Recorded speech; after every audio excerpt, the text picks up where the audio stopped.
Hey Harvest Youth, it is way too nice of a day to be sitting around inside being lazy. It's awesome. It's like fall out here. So I hope you're getting outside and enjoying this amazing day today that we're having. I love this weather. But I want to give you a quick Devo. Today, the title of the Devo is Called. Called. That is what we are as believers is called.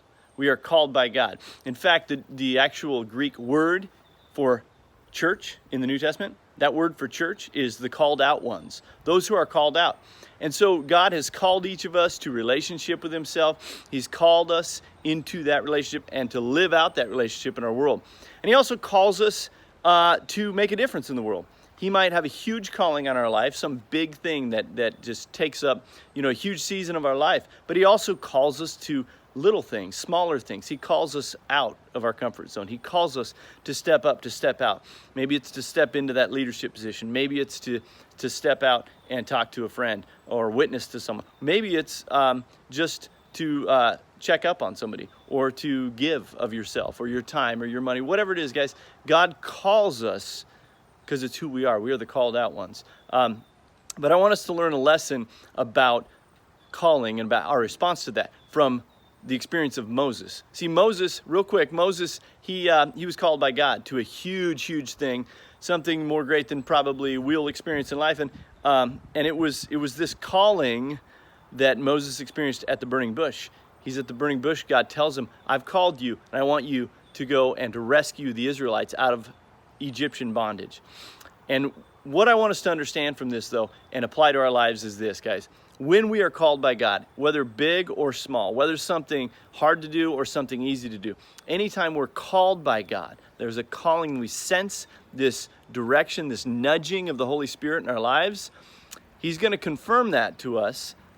He's going to open the door of opportunity, but what is our response? And I want us to see what Moses' response was, because his first response was wrong. His first response was to ask the wrong question. Here's his question, verse 11 of Exodus 3. Verse 11, Moses says, who am I? Who am I, God, that I should go do this amazing thing you've called me to? Who am I? And Moses is full of excuses. He's full of reasons why he can't do it. And that's so typical of us. So typical of us to say, God, whoa, that's amazing, but who am I? Who am I to do that? See, we've asked the wrong question. We've focused on the wrong area. So how do I know that? Well, it's because of how God answered Moses' question. What was God's response? He didn't even answer the question. He didn't even pay attention and focus on Moses' question because it was the wrong one. Who am I? God didn't say who he was at that moment. What did God say? He said this. He said, I will be with you. See, that's what's important. I will be with you. God, who is God? That's the question we should be answering and asking when we're called to something or moved to do something or to take an action. We focus so much. Who am I, God? How am I going to accomplish it? How am I going to do this? And that is ultimately the wrong question. The question is, God, who are you?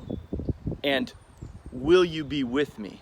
Will you, God, go with me and be with me? Because if he will and if he is, then it's not so much who we are and what we can do, as much as it is who is God and what can he do through our obedience? What can he do through our lives? And he usually won't give us all that we need ahead of time.